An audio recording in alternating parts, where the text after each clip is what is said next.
We had our wine night last night, Mother. Yeah, how was And it? Luna was here. Luna is Carmen's dog. Yeah, you Right? sent me the picture. Oh, that's right. That's right. Yeah. If you couldn't see that dog's head and you just saw it from behind, you would think that was like a little bear cub. It's funny how big that dog is, but what she would do, which was adorable, was she grabbed those tennis balls you got me for Bo. Yeah. So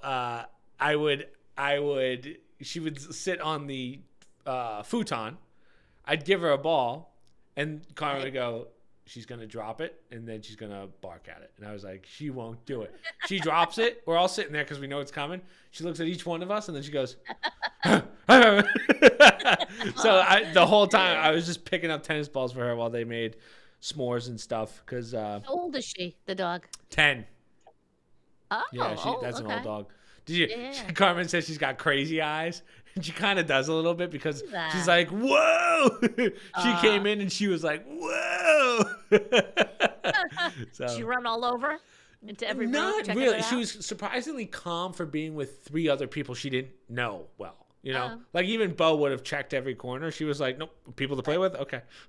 But she's got a thick coat. It's like she's an Australian border collie. So it's it's a lot of fur. So I said, yeah, of course. She had to come over because Carmen's roommate couldn't watch her because she was doing stuff.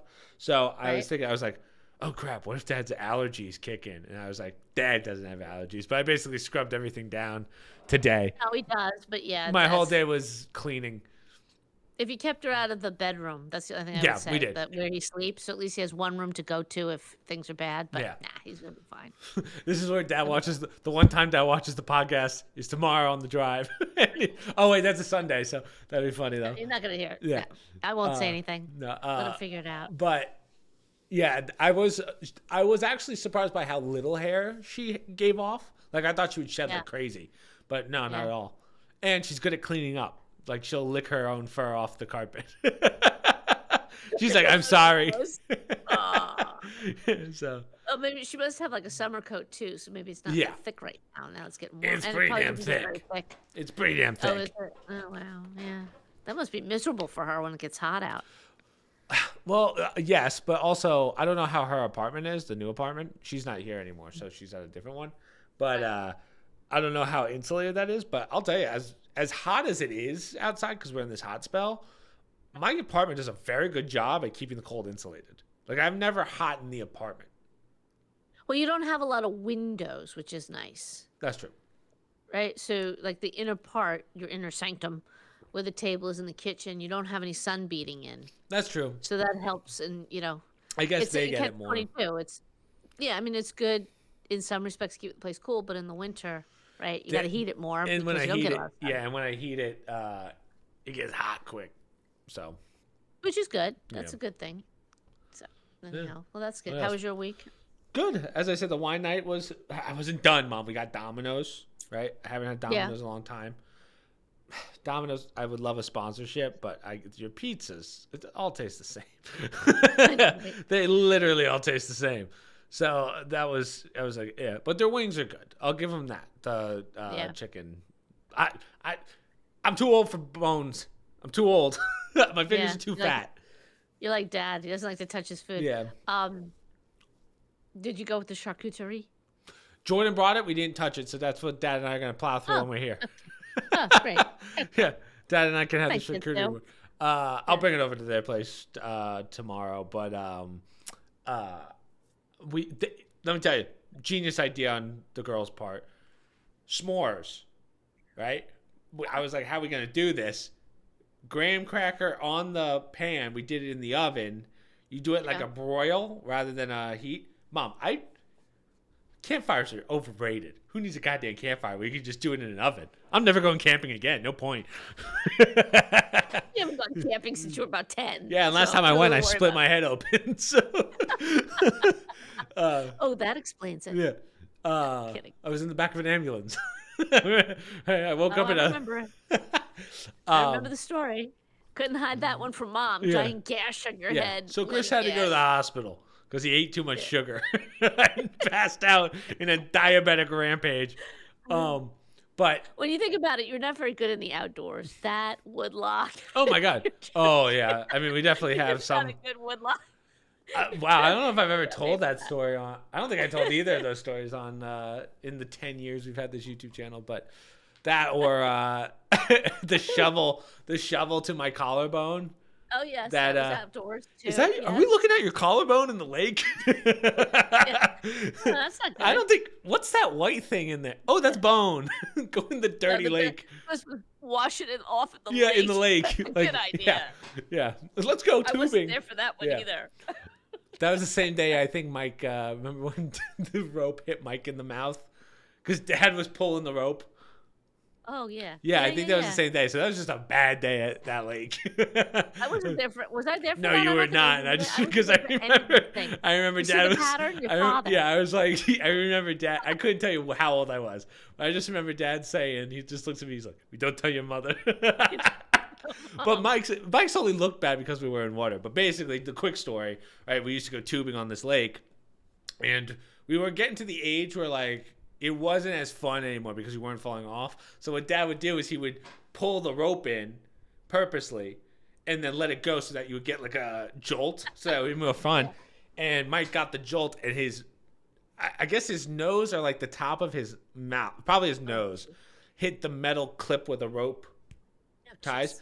And I knew it was bad because from the distance from the boat, you could see Mike was bleeding, and Mike was still holding on for dear life. We're like, Mike, you could let go, like it's over. He's like, no.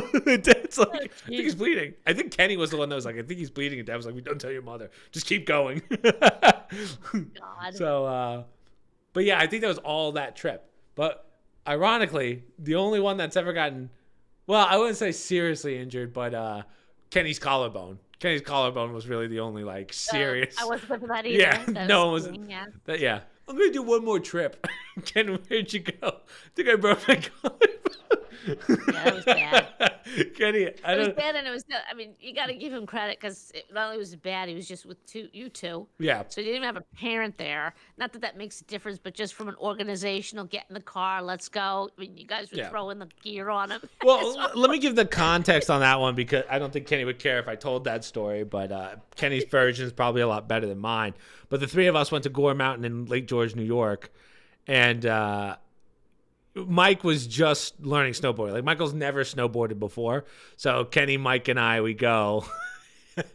And when you go to a big mountain, for those of you that don't ski or snowboard, there's usually a lodge at the top where you can ski to the lodge, get food, whatever, and then go down. So Mike and I were getting food, and Kenny goes, I'm going to do one run on my own. And I literally said to him, I was like, be careful if you're going alone. And then 2 hours go by. Kenny's not picking up his phone. Not like, where was he? And no one's like, there's no like emergency. Like, did Kenny run off? Like, what happened? Yeah, there is emergency there, but usually you have to signal for it. And I don't think Kenny did that. Didn't he go into the clubhouse down there? Yeah, so, well, Kenny, when you break your collarbone, to my understanding, Kenny's not the first one to do this, but you don't really feel it. You like your body takes like an adrenaline dump when you break something. So he probably didn't feel the pain at first. So he was like, something feels wrong, and then went to the lodge. He's like, I was in and out of consciousness as I'm talking to a Penn State guy. and the guy's like, you don't look so good. I have to ask you, next time Kenny's on the podcast, I'll have to ask. Hold on, let's see if I can. Sorry. I might have to bring Kenny into here real fast. Let's see, can I grab him? You think Kenny will care? Let me add him to this. I think he had people coming over today. Okay. I was going to ask sure, him. Let me ask him if he's free. I called him earlier, and he said, he had some people nearby. And as he's talking to me, because I just had a quick question, and he goes, oh, man, right now, Mike has to come in and start shaving in my bathroom. Is that what he said? So mad. Yeah, so cranky. So, but that's like my version of the story. But I was pissed at Kenny because he wasn't picking up his phone. He literally had one job. I was like, just call me. But then he's like, I was literally passed out from the pain. So, brother, we were just talking about when you broke your collarbone, right? Yeah. Mom, you can turn your camera back on too. It cuts your camera out. God forbid your son sees you. Okay. So we were trying to figure out. So I remember you going down the hill. How'd you actually break it? I'll tell you exactly what happened. So we spent the whole day teaching Mike how to snowboard. so we didn't get any runs in on our own, like you and I. It was just stop and go for like 10 runs in a row. Then you and Mike were like, "Oh, we'll get some I don't know, food or something at the little cafeteria." So I was like, "All right, I'm gonna do a run on my own."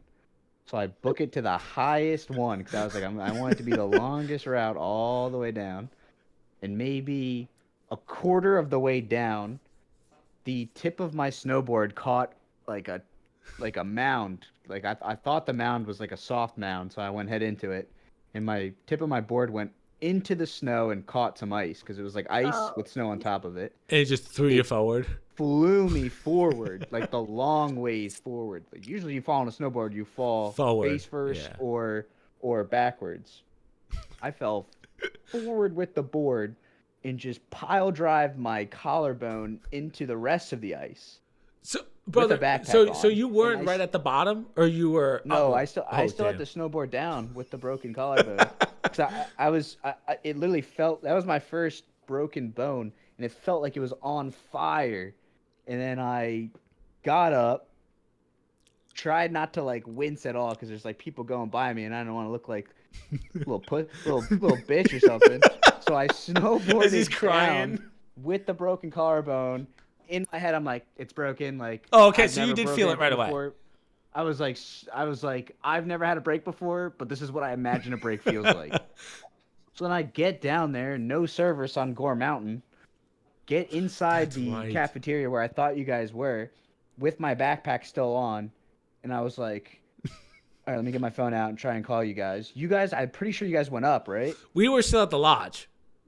Like we were, because you were supposed to come back up, and we would meet you on the next run, and you didn't come back. So you're like, and we weren't picking up your phone. I was like in the downstairs part, like away from people. And I remember people are coming up to me, like, "Dude, you don't look all right." And I was like, "Yeah, I just broke my collarbone." And they're like, "Damn, do you like need help?" And I was like, "No, my brothers will find me eventually." Which is not the answer. I remember waiting there for only forever, but eventually manning up and being like, I got to get this backpack off, because like I have this heavy ass backpack just weighing down the strap right on my collarbone.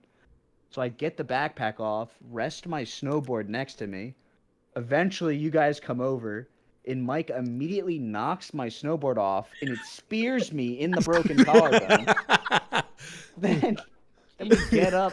I was like, Chris, like, my collarbone's broken, like, it's time to go. I was pissed. We start walking, and Mike gets up, you get up, you guys are about to start walking. Mike's looking over me, and like, I'm looking at the snowboard, he's looking at the snowboard. I'm like, are you gonna fucking pick this up? I can't carry it. Mike's looking at me like I got 5 heads. My hands, I got backpack in my left arm, my right arm is just dangling in pain, and Mike's looking at me like I'm about to carry it. And then I forget, I didn't drive home, did I? No, I drove. I forgot Mike didn't have a license back then. So that's why Mike couldn't grab the car and I couldn't help. I had to go grab the car. So either way, you were stuck in that lodge for a little bit. And I was like, Ken, just walk to the car. And then I didn't realize at the time, like, how bad you were, that you couldn't even really walk. Like, I guess the pain.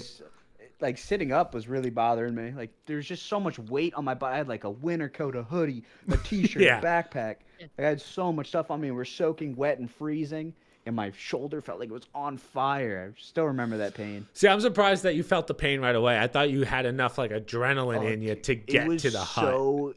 It was so instant, the pain, but it did go away. Like, when I snowboarded down the rest of the way, it did not hurt that bad. Then when I got to the lounge, I sat down, then it started hurting again. So you're right. There definitely was like a little adrenaline spike for the ride down. So I was like, there's no way I'm just going to lay here until someone comes and gets me. So I just tried. I remember getting up. So I'm laying face down in the snow, and I had to push up with just my left arm to get up. Oh, that's tough. Hard it is and I didn't unlatch the snowboard either because I couldn't do it with my left. So getting up was like, it's like getting up on ice skates almost. You know that feeling where you're face first downhill, and the board's higher than my head is basically. Right. And I had to figure out how the hell to get up with just my left arm. If you that was such a bad story. Oh, that hurt so bad. If you fell again on the way down, I don't know what the hell kind of pain you would have dude. felt. I mean, I braked the whole way down. That's why it took me so long. But like, I broke my collarbone damn near at the top of the mountain, and it was the lazy mile. Like, it was a long, long way down. I remember just being so like out of it on that snowboard ride down. See, that makes more sense so because bad. when I was telling the story, I thought you hit at the bottom, and that's why I always thought that. I was always like, man, we never saw anyone at the bottom. Like, if someone hit that hard and was struggling, someone probably would have went to help. But that's why we were just wondering because I never got your. Surprised. Usually, especially Gore, they have the people that ski down, like the emergency people. They're always in those red coats. No, they were passing me. They were passing me. I was like, I just didn't want to be helped there. Right. You could have flagged them. I mean, that is what they're there for. But yeah, if you kept going, and didn't they also, like, when you got in the car, they threw all their stuff on you? Yeah. Did we? I'm like in the. Mike did. Mike, something else happened in between you bringing the car over with Mike. I just don't remember what. Yeah, It was an issue with it. Chris couldn't bring it close enough. And you were mad because you could have driven in or something like that. I just remember you saying backed that. it up. Oh yeah, we had to walk a good distance, even though he pulled the car up. That's what it was. Yeah. And mind you, people who don't know, Gore is like 45 minutes. Then you had that drive all the way back. Yeah, and I remember Kenny, like when I would brake and stuff, Kenny would feel that. Okay, he's like, you gotta go a little slower. I was like, really? Yeah. So, well, thank you for that, brother. We were just curious because now that story is. Thanks for sharing. Yeah. Unless you want to share. Happy memories. Yeah, we were talking about scars and stuff, and then we talked about the shovel that you threw at me. Oh, yeah. That was a good. And Michael's that was a good throw too. Yeah, from uphill. That was like the Spartans, right? In what year 300? With the spears. That's what it felt like. In my childhood, No remorse. Me being on top of that hill, it was pure king of the hill. Yeah. You know, like, you're not coming up here. I have a rusty shovel.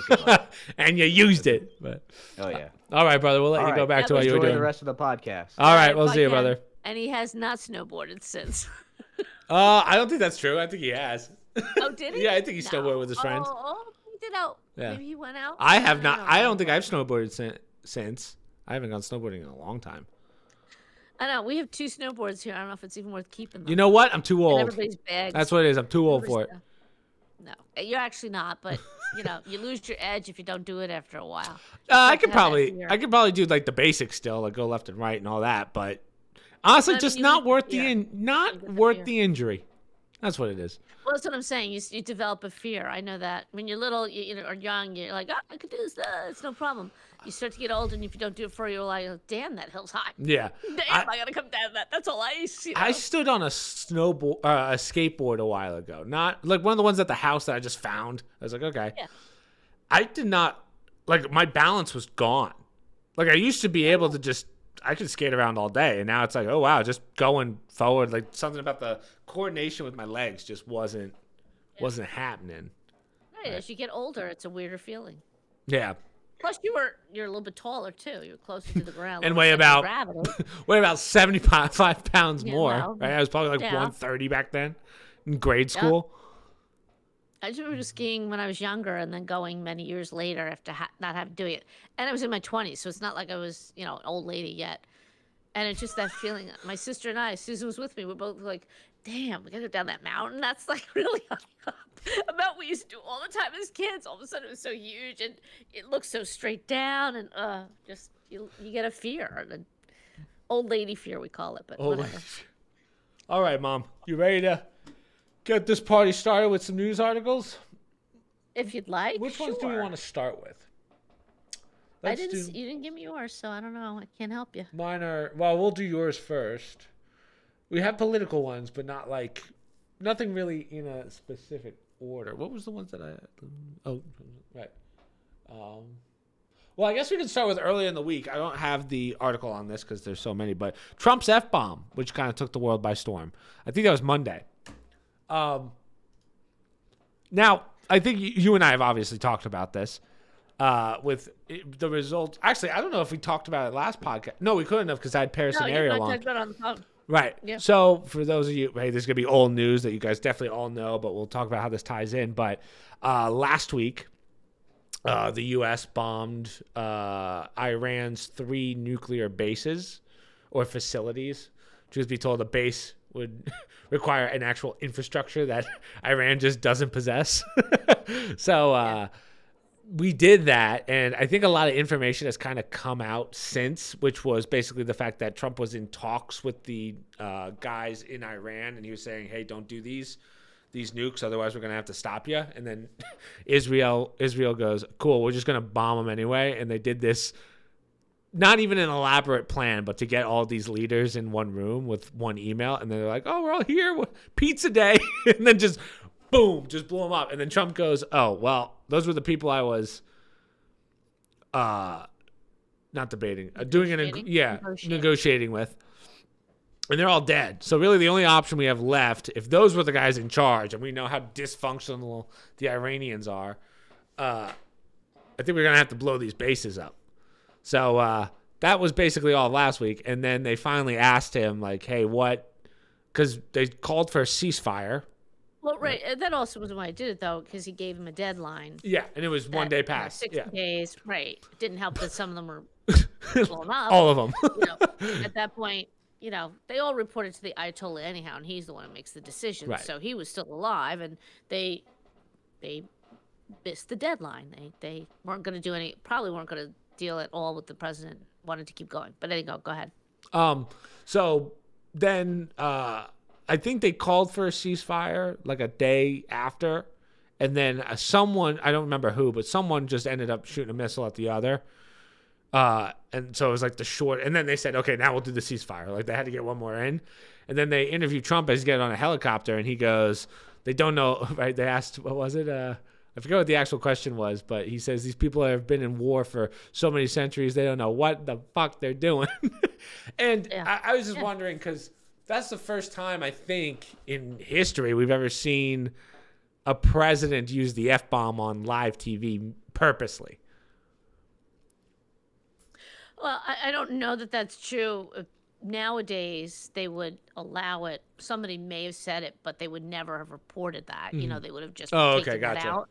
But, I mean, it was normally they were more measured. Your presidents have been more measured just because of the social norms of the time. We talked about it. I'm not crazy when politicians use language like that, just because, especially the president, it's unnecessary.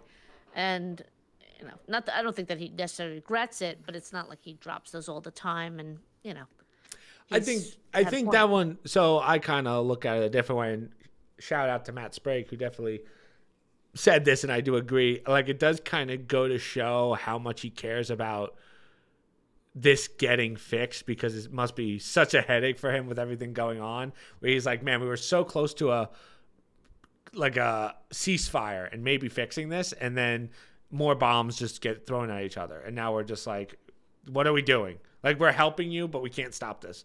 So you're just wasting our time, and we have to help them, unfortunately. So, well, we didn't want to get to the point where we had to go in there. But the reality was you can't trust Iran anyhow. Whatever agreement the president, and it may have been a fabulous agreement, but they would have reneged on it.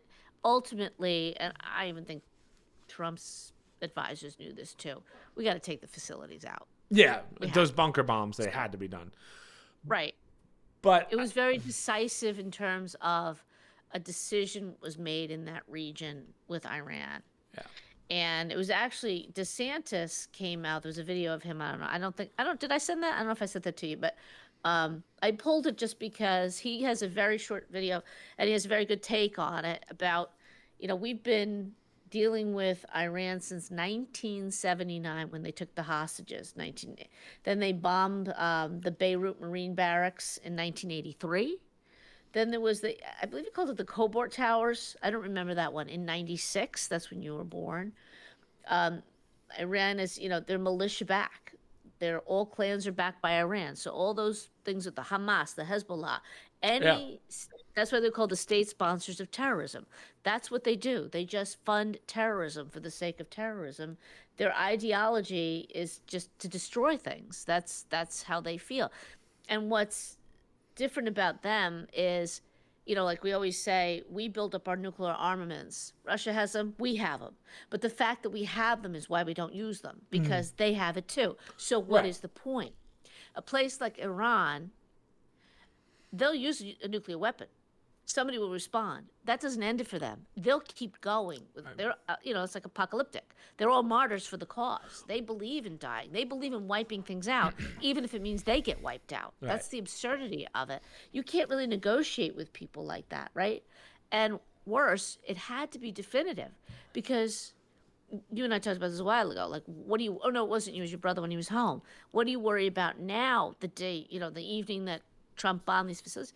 Now you got to worry about their proxies. What are they going to do? Meaning, is Hamas going to rise up? Hezbollah, all the Turkey, Erdogan, right? That's when you get the world war. Not necessarily Iran, but all the other groups around that get funding and are sponsored terrorists and groups and whatnot. So my problem with that, though, Mom. My problem with that, though, is I think even though the Ayatollah told Iran to do certain things, I feel like if they were actually going to launch any nukes, I think the other countries would have either helped them out, like physically, not just from finances, which I'm sure other countries besides, I'm sure they're getting their funding from other places. Let's put it that way. There was never any point where I really thought that there would be a world war out of if we were taking out cities, that's one thing, but taking out nuclear bases, that to me doesn't say nuclear or starting a war, because I feel like, to your point, someone would have taken those bunkers out if not us, because I don't think anyone over there trusts Iran, even their allies. That's what we have to understand, the precision of this operation. Mm-hmm. It was not an attack on the Ayatollah, and Trump made that very clear. I knew where he was and I could have killed him, but I didn't want to do that because that would have been a problem. Right? Fair. It wasn't on a school or a hospital. There were no civilian type casualties. It was a measured, this is exactly what we're going to do. And they precisely went in and took out what the threat was. Without nukes, Iran is just another. Yeah, they got nothing. They have screaming group. That's what their threat is. Is that, and to some extent, oil. Oil is also, that affects the price of oil. But the precision of what they did, and the thinking behind it was, if the nuclear threat's the problem, they're not going to negotiate over their nuclear arsenal. We're going to take out the nuclear arsenal, not bomb the cities, the major cities, not take out their whatever military is, in the deserts. And it's very important that he did that. That's why you saw the mainstream media afterwards. They had nothing other than, well, he didn't really take it out. Right. Apparently, he didn't have any effect at all. And that's baloney. Even Iranians have come out and said, yeah, no, it would pretty much set us back quite a bit. And, right. Their allies said the same thing. So that's why, you got to applaud, not just that he did it, but that the precision of the strikes, of what they decided to do militarily, and the fact that there was I don't think there was any civilian casualties whatsoever. There were no I don't believe so. Facilities, which is a pretty precise thing to do. So, but now, what you were saying, the problem with that was they had to respond. They kind of said, we're going to respond just to save face. But you also had issues with Israel kept bombing after that. Yeah, okay? After the ceasefire. And, well, it was there's a little gray area. Yeah, okay. It wasn't an official ceasefire. To have a ceasefire, both sides have to agree. And my understanding, I didn't know research on it, but my understanding was both sides hadn't agreed to a ceasefire yet. Even though the U.S. went in and did their bombing, took out the nuclear facilities, that didn't stop what was going on with the citizens of Israel, the citizens of Israel. So that's where the gray area is. And Iran did a lot of damage in Tel Aviv with some bombs, which is in Israel. So that's where the confusion came in, and that's part of the reason why Trump was really annoyed that it was continuing after the decisive strike. Fortunately, he got it under control with his comments and reined them in. Otherwise, it could have been a mess, right? Yeah, but also I still think, because obviously when it happened, Twitter, all the geniuses on Twitter said, okay, here comes World War III. Thanks, President Trump, for getting us into World War III. I was like, didn't this just prevent a World War III? Didn't we just prevent by far the most likely to drop a nuclear bomb? Right? Also, I think a lot of people, right, because they were talking about if they were to bomb something, please don't bomb New York, please don't bomb Wisconsin. I think people have this weird idea, and I think we get it from movies, where I don't think we actually have, if we don't have the capabilities, I'm sure Iran doesn't, but I think when you launch a nuke, It's not like you can easily get, like, I don't think it goes overseas fast enough that we can't shoot it down quickly. No, as we know from North Korea, they don't have the capability to send a nuclear weapon far enough. Right. That's why, Rocket Man keeps testing it. And he was totally embarrassed recently Yeah. because it literally went in the water Yeah. and the whole pier blew up. It was total embarrassment because somebody videotaped it. It's ugly for Israel because Israel's right next to it. But unless it was for us, if it was Canada or Mexico, I don't think we'd have any problems. Now, if someone was flying in, then that's why Iran was not a direct threat to us in the sense that their nuclear weapons couldn't get to us. Mm-hmm. They'd have to somehow, but their proxies, some of them like Russia. But that was the point that Trump talked to Putin ahead of time. That's what I thought. And I was going to ask that. Well, I don't know that he was in talks with him over Ukraine and whatnot, and I'm sure they touched on things going in the Middle East and the rest of the world. I don't know. I wasn't there, but that's the fact. If the U.S. went in and just started dropping bombs on cities in Iraq, then it's different. Yeah, that's a problem. But he specifically said you can't have nukes. He specifically said we're not going to allow you to have nukes. And then the U.S. executed an excellent plan of going in and taking out just those nuclear sites. I would say same thing about a Democratic president. That's an intelligent thing to do. And we're at a point militarily, and kudos to our military, because I wasn't sure a few years ago with all the problems we were having in our military that they could execute something like that. That they had the precision and the ability to target just those areas, to use air shafts, for God's sakes, to get bombs down there, to blow it up. You have to be, people don't realize how precision accurate you have to be to do that from a plane. And then you have them, Hexeth was like, thank God our boys brought it home.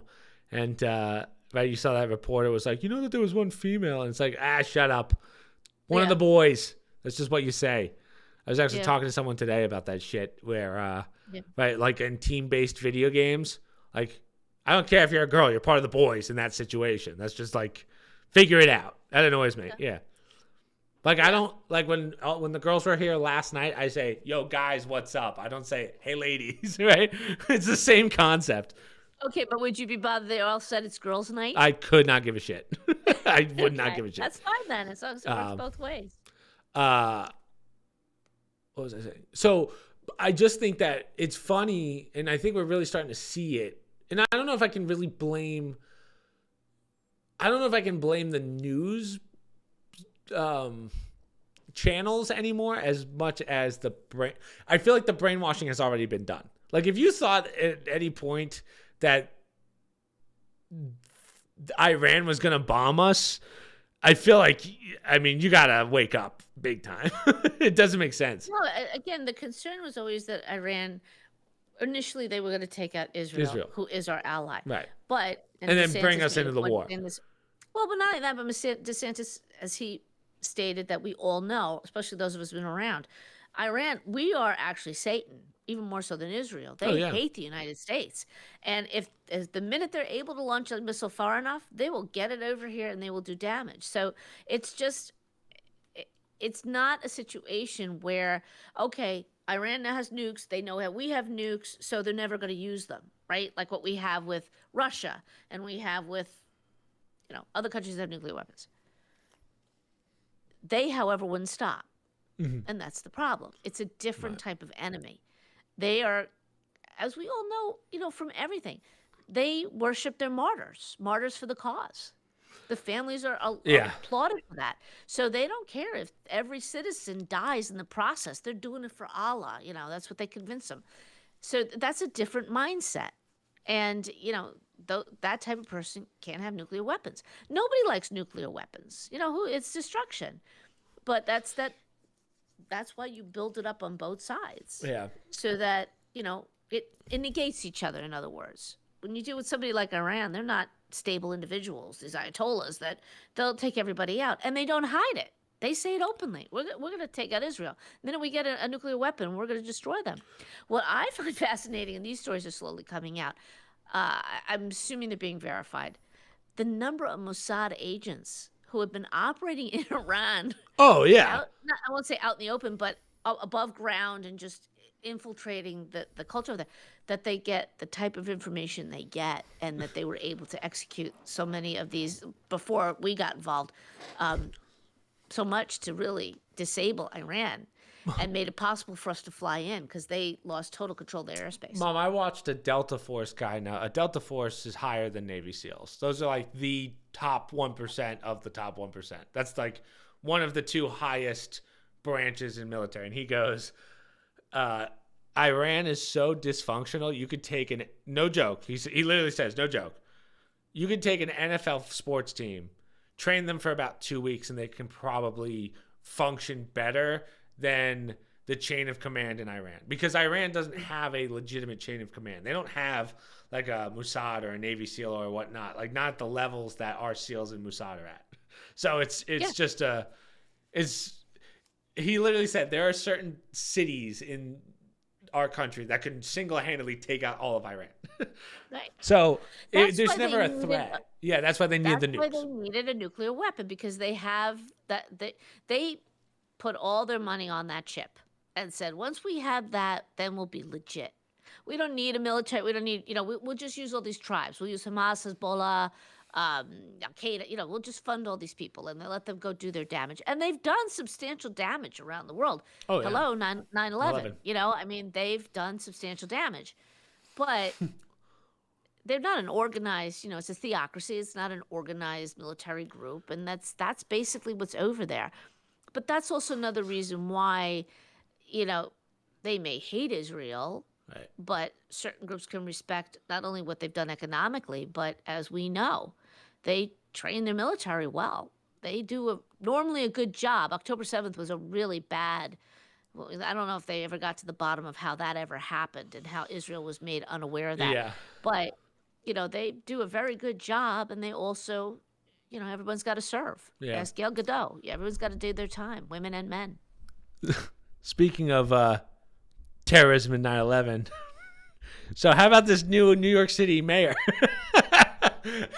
I don't know if I can Tim Dillon made that transition on his, so I feel like I get a pass.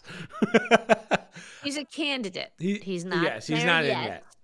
But it's kind of a strange background this guy has and his ideology of what he wants to do with New York. Even if you're down the middle in politics, there are certain things that, even if you're a Democrat, you would go, did you think that one through? Like free groceries and free bus rides? Instantaneously, every homeless person is just going to ride the bus every day and live on the bus, right? The government-funded groceries, okay, so those are going to just be overrun. They're going to be empty every day. So It's like, did you not think of this? Not to mention the $12 million he gave to the Hamas before the actual war started. It's like, what's going on here? So, well, today's nice little bomb drop was, and the DOJ's now, they're putting him on notice because his policy is, and he literally said this, we want to tax the white suburbs. Yeah. The wealthy white suburbs to pay for the other areas, which is socialism, basically. Yeah. But then, as somebody put it, imagine if they put the word black instead of white, everyone would be in meltdown. The fact that they say the white, and because there's so much of a prejudice against whites now, that somehow that's okay to say that, and it's a quote-unquote policy. What I find disturbing is, well, not disturbing, I guess. I mean, for those of us on the conservative side, I'm loving it. I'm loving these radicals. This is the face. I mean, he actually ended Andrew Cuomo's career, right? The Cuomo couldn't make it in the primary. Yeah. And now that's an amazing thing in a state that his father was the governor in, and he's been around forever in a very democratic state. If people don't think that party has moved to the left, take a look at your mayoral candidate. Yeah, okay? He's a crazy person. I don't know how a guy gets that far. The realtors in New Jersey, probably Connecticut too, phones are ringing off the hook because people want to get out of New York City. Yeah. Okay? So you go ahead. You go tax those suburbs. Who's going to be left, right? Or not even the suburbs, but those areas. They're all coming out. So for me, again, for us in New Jersey, got to help our real estate market. It's all good for us. I don't know about that city. I mean, it's in such bad shape that The only thing I will say, and we talked about this too, they've instituted ranked choice voting. Yep. I believe that that's the mayoral, the final, the final election is ranked choice voting. Believe it or not, you could possibly get a Republican in that city just because of the ranked choice voting. Meaning, it's a weird numbers game where if the third person's votes go to the second person or the first person. Yeah, you've explained blah, it to me blah, blah. once. My friend explained it to me too. I was like, that makes no sense. I hate how that works. It's absolutely ridiculous. But you know what the irony is? The Democrats have pushed for this in states, around the country. Oh, gotta have it. And it's worked for them, right? Even some Republicans that are Republicans in name only wound up getting elected over more popular or whatever. I just laugh because if that winds up happening, you watch how fast the Democratic Party dumps ranked choice voting, which would be a good thing, in my opinion, for democracy. Regardless of who wins, it's just a wackadoodle system. And it reeks of not being a fair voting system in a Democratic Republican. Anyhow, he's just so far to the left. And we're at a point where you don't even have to say, well, his policies are actually socialist. He says they are. He's pushing for it. He thinks socialism is a wonderful thing for this country. It will do great things for this country. How many times do we have to go over this same dead philosophy over and over? It never works. Why? Why do we keep pushing it? But the same people vote for it. Yeah, makes no sense. Same people vote for it. Yeah. So I saw if that's what New York City wants, have at it. Enjoy it. Enjoy more crime. Enjoy going to work with the homeless on the subway with you. Enjoy $65 million for transgender surgeries for children, because that's why he wants to tax the suburbs. All these things. But at least he's not hiding it. They can't turn around and say, oh, you never said you were going to do that. Right. Yeah. Let me just go full screen real fast. Let me get us in here for our first one. So what is this, Mother? Let me read it real fast. I don't know. Which one is it? Why did Justice Kagan oppose nationwide injunctions in 2022 but support them now?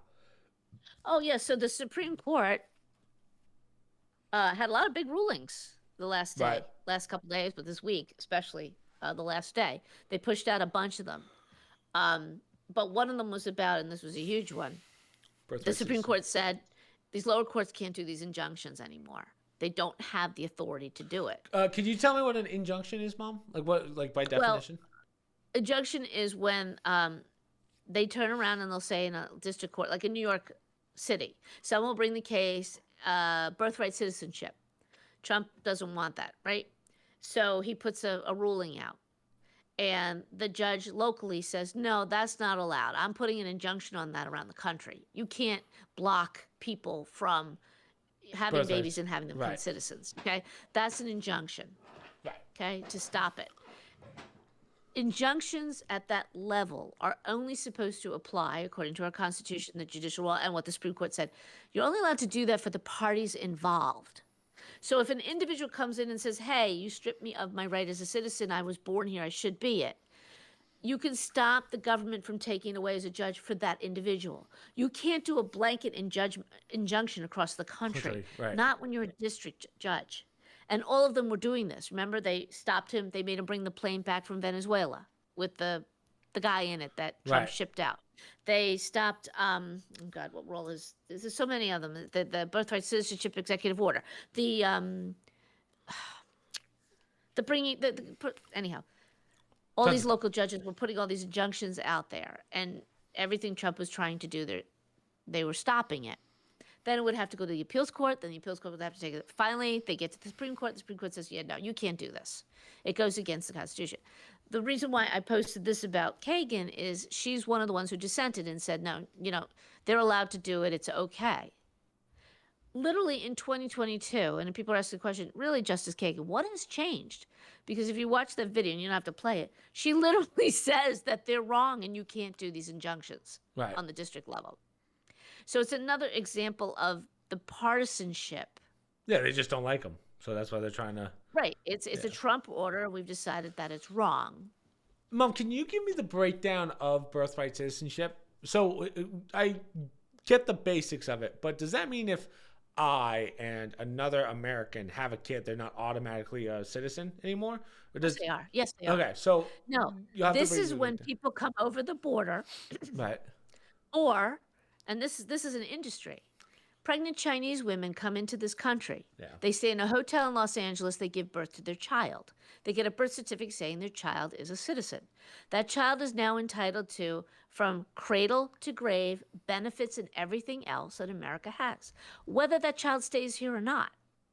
Right. Okay, because they usually go back to China. So it's like a gold card, if you will, right?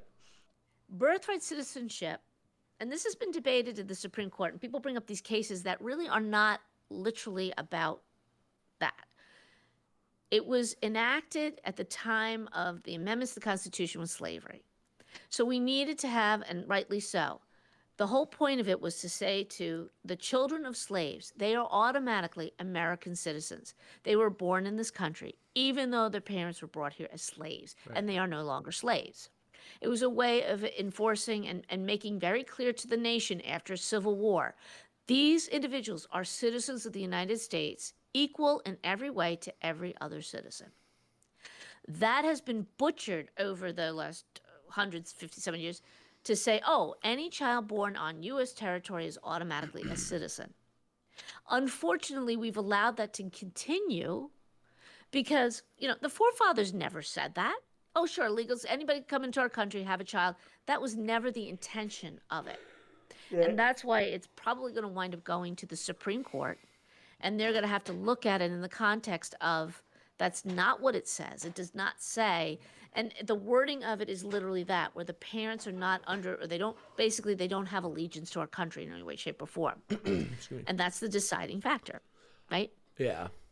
Slaves were not, were they illegal immigrants? No. They were slaves. They were brought into our country against their will. So technically they were not citizens in that sense. So once they were freed from slavery, they were given equal rights by the amendments, but they wanted to make sure that the children were automatically given rights and automatically American citizens. Gotcha. That was the point of it. I see. Thank you. All right, what's next? We don't have too many... we actually have one on birthright citizenship. So let me just see. Yeah, I think I threw that in because that was one of the major one. Okay, I see. Tied them together. I didn't notice that one. So then they also had another one that I included. I think that the Maryland parents can now pull their children out of LGBTQ or any sort of instructions if they don't want them. Supreme Court says Maryland parents can pull their kids from public school lessons using LGBTQ books. Okay. Yeah, I think that's fair. Oh, they're all up in arms about that. And 3 justices dissented, saying it's a form of, children should be exposed to all lifestyles in I'm school. going to assume those were the Democratic-leaning judges, huh? Oh, yeah, it's the same 3 every time. Well, I mean, the bigger news this week was how much Amy Coney Barrett ripped into Ketanji Jackson Brown to the point of almost bitch slapping her. Oh, I did not see that at all. I have not seen anything that on was that. Her response to her about the injunctions was, it wasn't insulting, but you could see, I'm not a big fan of Amy Coney Barrett, but we all know, especially from hearing, she's a highly intelligent woman. She retains a lot of information. Not to say that many of them aren't like that in the Supreme Court, but the dissenting opinion from Ketanji Jackson Brown was basically Amy Coney Barrett was hitting her with that's your argument doesn't even match with the Constitution at all. Basically a slap down of we're not even going to talk about it because it's not even worth addressing what you said. Basically insulting, yes, but she had a point. Justice Jackson skips over the part because analyzing government stature involves boring legislation. Legalese. Okay, we're legalese? We're gonna cut that part out. My brain was looking at. I don't see I expected a video on it. No, it's the Supreme Court. They do writings. So somebody writes the majority opinion, somebody writes the dissenting or the minority opinion, and Ketanji Jackson Brown did the dissenting one, and her comments were, we can't give the president this right, blah, blah, blah, which is what I was saying. Justice Kagan, who also dissented, although she didn't do the writing on it, 3 years ago, she was all for it. Now, all of a sudden, it would give the president too much power. Right. So, like, make up your mind if you want to be taken seriously.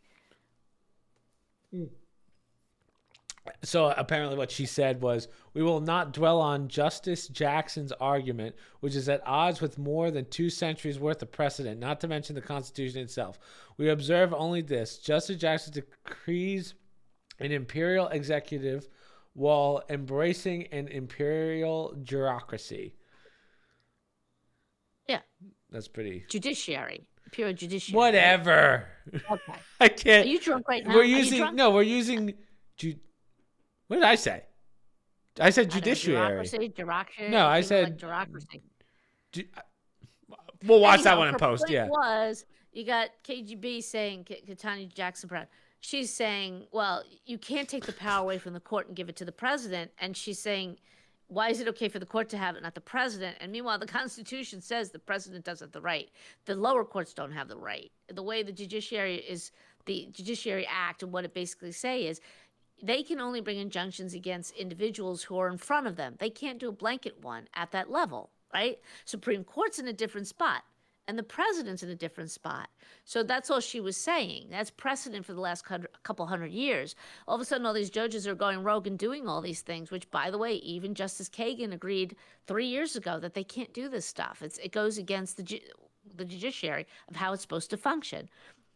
So that got more attention just because of the blistering answer that Coney Barrett hit this woman with, basically saying, highlighting what a lot of people think. She's not that smart. Yeah. So, but my question is, how does someone like that... So my problem is, okay, so clearly she's got serious biases as a judge, like obviously.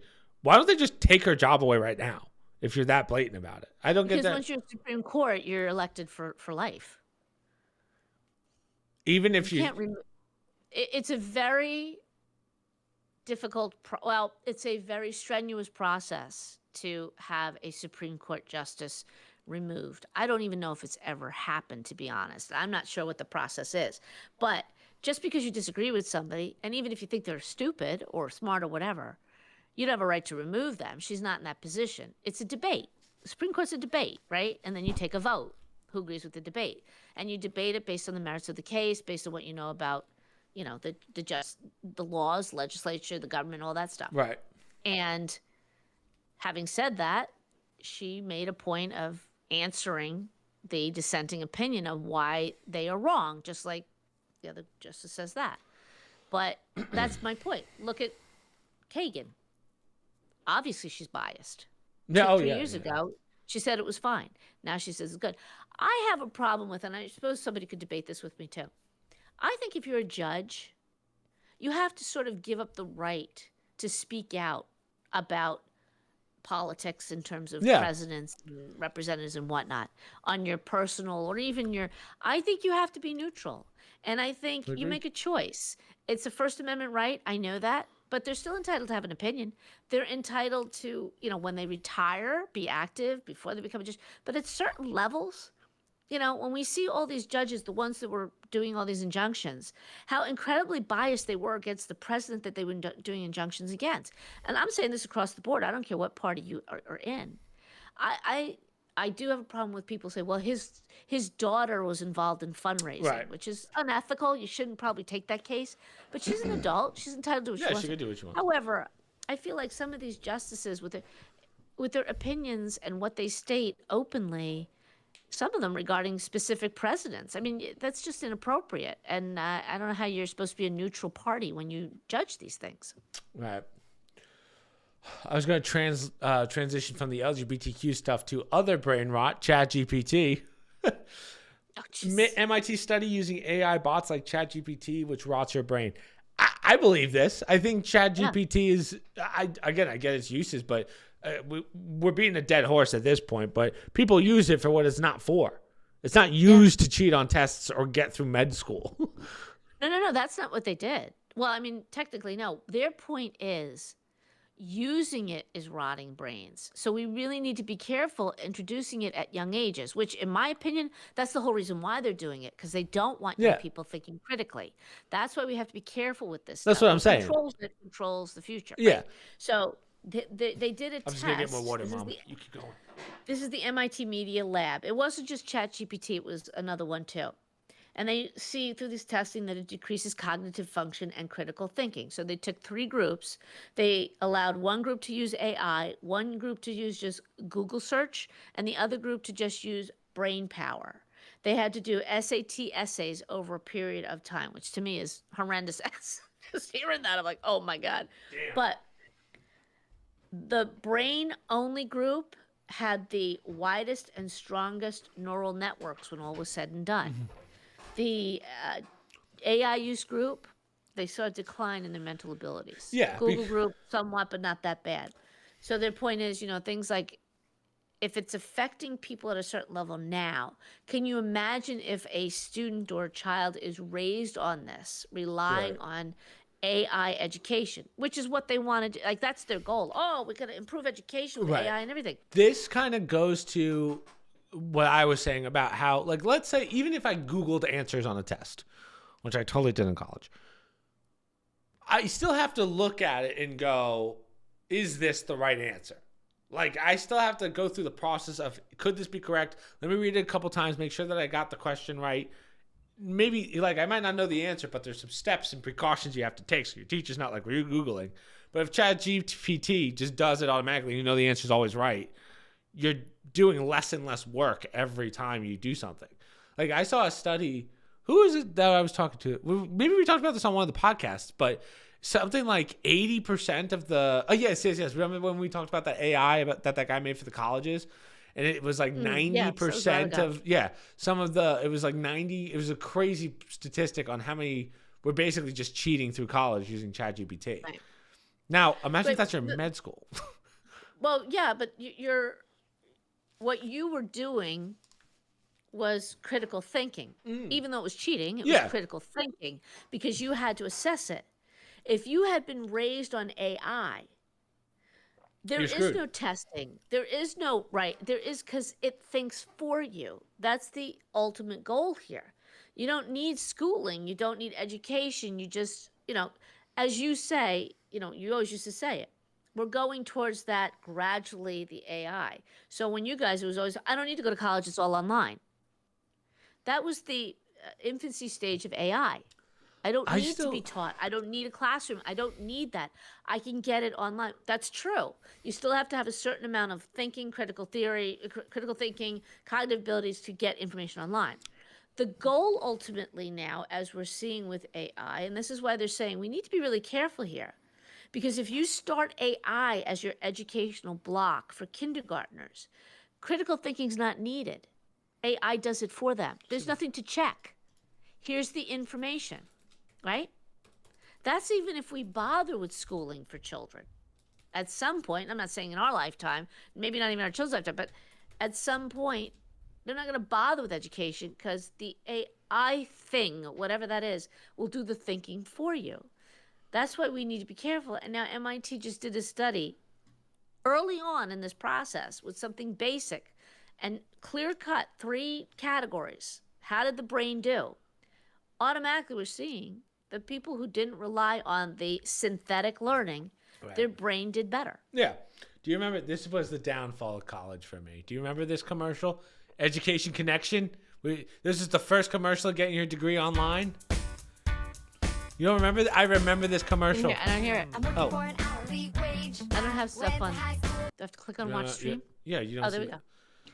I didn't click on it. Mom, we're 144 episodes in, and we still can't work Discord. Crazy. I don't always look at the stuff you post if I don't need to. The only time I post is stuff that I sent. Oh my gosh, what is this?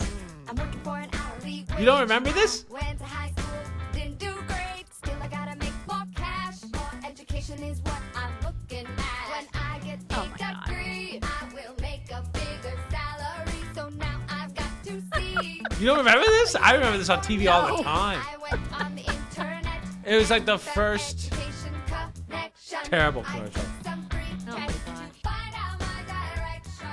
What year is this? I mean, 2009. Yeah. When it was uploaded. But this was like the first online college. Yeah. Like getting your degree online. Yeah. 16 years ago. Damn. Yeah. Hated that commercial every time it came on. But I didn't bring it. I didn't include it. But there was an article I saw midweek, like how AI can improve your life. I said, all right, let me see this. Let me see what it can do for me. Right. Just says nothing. And I'm reading it. Well, no, it had like 7 things AI could do to improve your life. Like, all right, let me see what these 7 things are. Ready? It can write your emails for you. Mm-hmm. It can make a list for you of what you need to do. It could do. I mean, everything was. I looked at that and I go, I can make my own list. Thank you. I can write my own emails. Right. So I'm going. It's okay, not so so much. Yeah. It's not so much adding to your life. Yeah. It's not so much adding to your life anymore. It's not doing anything you can't do. Right now, though, Chris, that's the point. Because you and I are still of critical thinking ability. We still have somewhat of a classical education. This is why people need to be extremely careful here.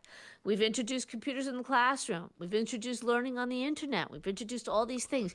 Those are all the baby steps leading up to we don't need teachers anymore. Do you think put the child in the AI world and the little child's going to learn how to think? They're not learning how to think. They're in a sense being programmed with certain information so they don't have to think at all. Do you think that writing's ever when do you think the last written piece of paper is going to be? Like that's a scary thought. I mean, it's not the medium that does it. Right. It's the information where it comes from. Right, but what I'm saying is because eventually if you're not teaching that in schools anymore, that might be a lost art, just being able to write. Right? You can type, but writing, like how do I make a W? Isn't that kind of a crazy thought? Yes. We already got rid of script. Well, when you guys were younger, there was a big push. We don't need script anymore. We don't need to do script. This was in your grammar school, which was a small school, I'll buy it. Yeah. And they did studies. There is brain development that happens when young children use script. It was proven. It's a necessary development. When somewhere a little bit before your time, they were big into you don't need spelling because of computers. Computers will do the spelling for you. You have spell check. Okay, fine. That's true. But there's brain development that goes into learning spelling, doing things rote, spell the word over. Like you guys used to do with your dad. Remember spelling tests at night? Oh, yeah, I remember. Over and over. Yeah. But it's can't you fucking spell? There's something with the repetitiveness that does brain neural development. It's like doing push-ups, right? Yeah. You do push-ups so you could be a better sports player, right? You do the rote learning so your brain neurons grow and connect and do all these great things. So this business of, we don't need that anymore. Okay, as long as people can generate the ideas to write down, whether it's on a computer, dictated on paper, pen, whatever, that's what people are going to lose if we're not careful. Right. All right, let's move on to the next one, Mom. Just because we're already an hour 7 in, which is crazy. This one's going by quick. Next one. Is it mine or yours? No, it's mine. Netflix's Liver King arrested for threatening Joe Rogan's bizarre social media ban. I thought he was natural. Oh, my God. This one really came out of left field. We talked about this a lot this week amongst my friends. So Liver King, who everyone remembers, manic episode. You worship him. I think you had like a bro worship going on with him for a while there. I always wondered if it was possible, based on his diet, to eat that much protein and maybe be that big without some help. But no, clearly it's not possible. But I think you argued it with me on a podcast for quite a long time. I don't think I never thought. I always wondered if it was possible. I don't know if because as I said, we've never seen a diet like that before. So I don't know what the hell that does to your body. But someone brought up a good point because, so back to the point of this article. For those of you that haven't been seeing, Liver King went, could you call it, it's either a drug-filled rant or a manic episode. But he just started calling out Joe Rogan to fight him when he's never met Rogan before. So he's just like, Rogan, when are we going to fight? And then he's like kind of threatening his family a little bit. Like, this is what you're going to have to fight for. I was like, dude, like, you good? But someone brought up a good point. With all that raw food he was eating, all the raw meat, he probably got worms, right? Worms in the brain. That's possible because he eats like raw testicles, raw whatever. But either way, it's really off the rails. But what we were wondering was, so he gets caught for using steroids, and he was like, "Yes, it's true." Blah blah blah. I think his financially, he was always very good. He sold a dentist company, like a chain of dentistries, I think is a word. Dental practices. Stop correcting me, Ma. You're making me look like an idiot in front of my friends. And then he had a supplement company. So he was making millions of dollars, like before the fame, before anything. Then he becomes famous, has his run.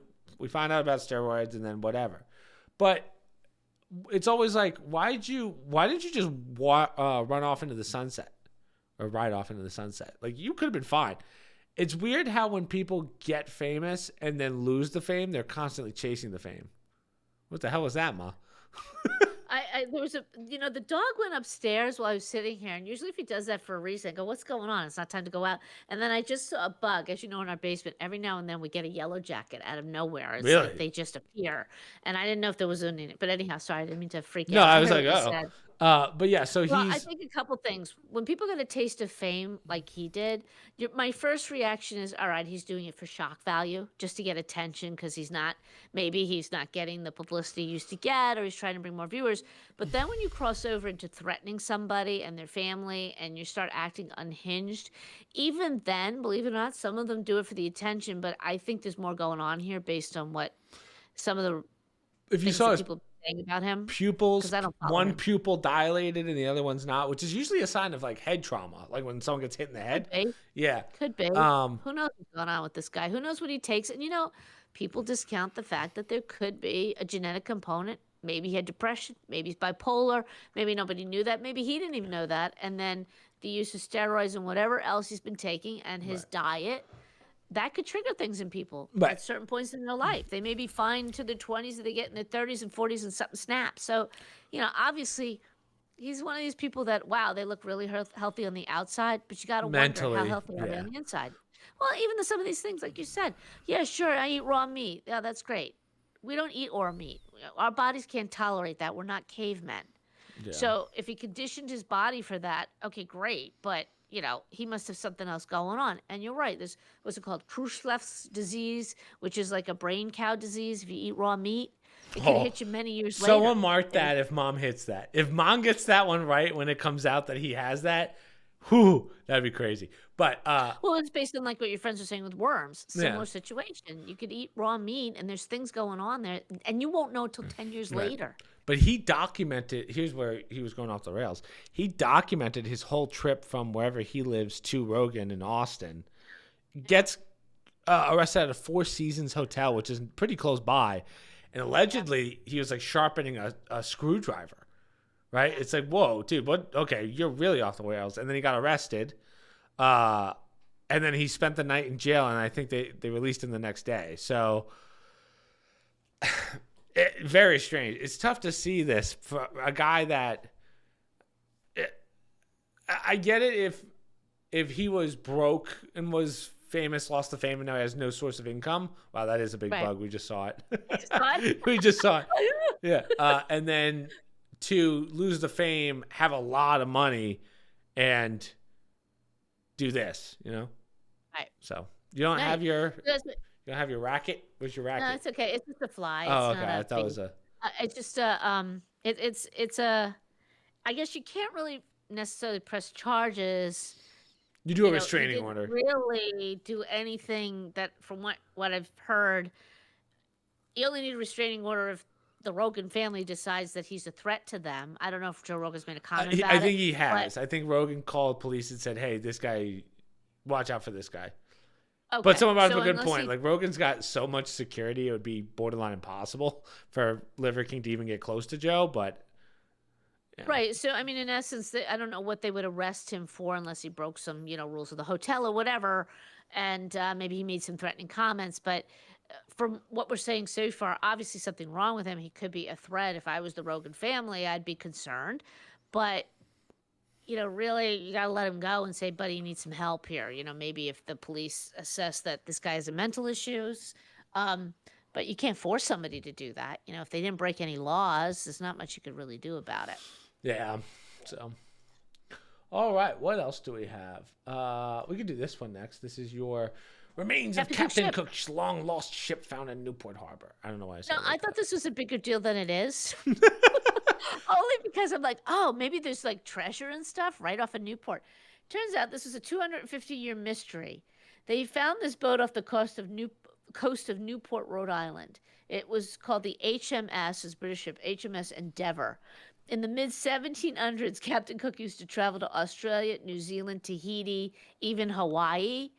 And that's why it was a big deal, because those places, they wound up colonizing them for England. I don't know about Tahiti, but definitely Australia and New Zealand. They sold the boat in 1775, and they renamed it the Lord Sandwich after the Earl of Sandwich. Right.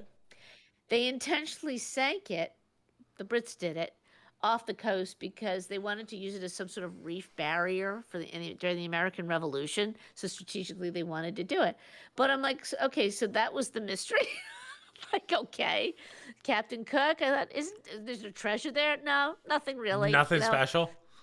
No, the only so essentially, it's just a decommissioned ship that they couldn't store anywhere, so they just blew it up. They definitely used it back then, but nobody thought. 1775 is not that long ago, and it was during the American Revolution. Nobody had a record of the fact that the boat was sunk off of the coast. Very strange. I guess they didn't. Yeah, but the interesting part about it was, I think they said it was like 46 feet down or 37 feet down under the water. The tools that they use, he said, we know that it was the boat based on the slats, something of the building material. And we were able to get it down to millimeters, not even inches. It's exactly the same boat to millimeters. That's how they're pretty sure that that's the boat. Wow. Like, we actually have tools that do that. Like, okay. Yeah, we got some freaky tools. Yeah. So last but not least, we have some video game news, but it's not really video game news. We got some drama going on. So there's this guy that has a movement called the Stop Killing Games movement. Now, I've been watching a lot of stuff on this, and I feel like I get it, but maybe I'm explaining it a little wrong. So Stop Killing Games is a petition, essentially, that this guy on the left is started. And basically it memes Mom like, okay, those games growing up? I'm going to give you a super baseline for the people that don't know anything about video games. Those online games that, do you remember Club Penguin, for instance? I've heard of it. Yeah. So it's just an online game. Well, those get shut down. And it's like, okay, well, I put all this money into it. If I bought it, I should own it. So otherwise it's just a dead disc that I can't use anymore because the servers were shut down. So this guy's petition is like, hey, it's not right that I paid for something, and then one day, many years later, you take it away from me. Right? Yeah. Right. So he basically has this whole website dedicated to this. Many people have looked into it. And then this guy on the right, who's known as Pirate Software, right? He's a streamer that got really big. I don't even remember what really for. But, he's one of those guys that I think a lot of people were like, why'd we make this guy famous? Because he's just like he went from cool guy with a lot of knowledge to just like an arrogant POS, Okay. And I don't know him in the sense of I don't follow him or anything. And I'm just repeating what other people have said about him based on the videos that I've watched. Yeah. And so he goes and he tries to explain this movement. And he does it basically completely wrong. He's like, again, they're using terms I do not understand. But because of how big he is, everyone believed him because they were like, oh, this guy's got knowledge. And the petition essentially is falling apart because he misread it, overanalyzed it, and it has nothing to do with what he said. Well, so it has nothing to do with the statement of Stop Killing Games, in a sense. Okay.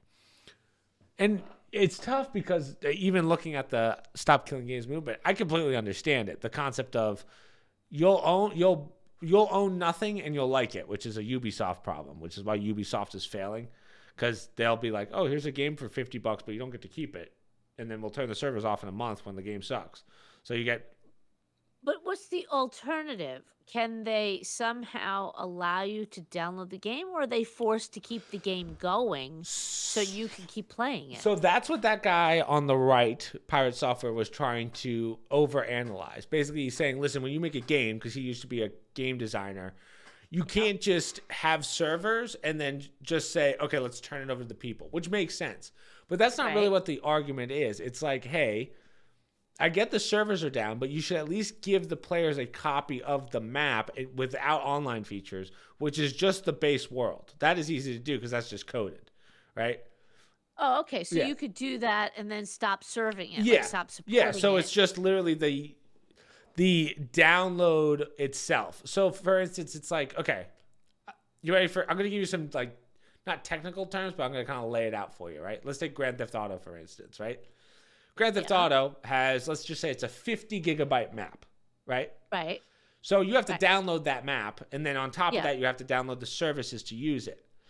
Yeah. Once it runs out, I can't get back into that game. So what Stop Killing Games Movement is doing, and again, this is a very rough explanation, but they should just be able to give me the 50 gigabyte downloaded map that I already downloaded on my system, and I should be able to do whatever I want in it. Right. I may not be able to play with friends online, but we have something in video games called peer-to-peer or LAN servers. So as long as you're on the same internet, we can play together, essentially. Right. So you should be able to still do that. Once you turn the servers off, it costs them nothing just to give me the 50 gigabytes. Because it's already on my PC anyway. So why are they pushing that? Why are they resistant to it? I think it's just they never really considered it. I think that's really it. So maybe there's more to it that I just don't know. But the real issue here is that kid on the right, who very just explained it incredibly wrong and just had the worst take on it for what they were trying to do and just destroyed this movement.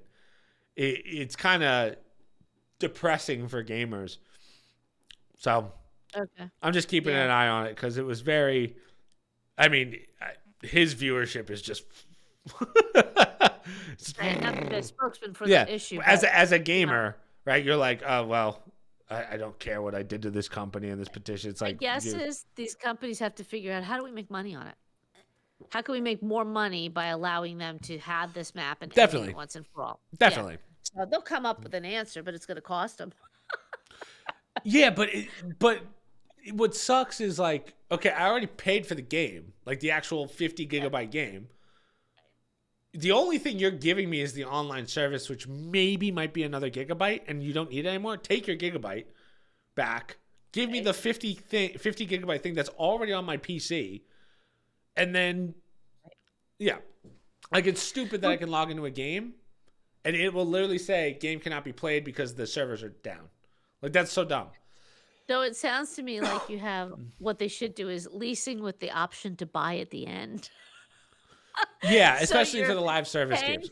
Paying for it with the idea that there'll be one final payment and you own it. You own that aspect, that 1 gigabyte you're talking about. But at least if you know it going into it, and my guess is these gaming companies are just trying to figure out a way to, how do we structure this so that we make money? We can't just give it to them, right? Right. And they know that people are going to pay enough money to keep the servers up for the game.